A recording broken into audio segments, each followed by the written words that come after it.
Noises that scare people when they sleep in the woods.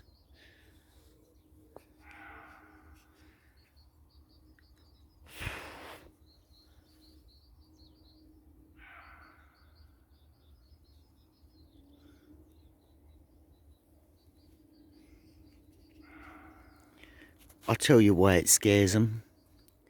It scares them for the simple fact is, the truth is, they have no clue. They really have no clue about nature, what's out there, how it communicates, what it eats or anything. Then you've got the rest of the idiots, complete morons. The Furbury Brigade, I call them.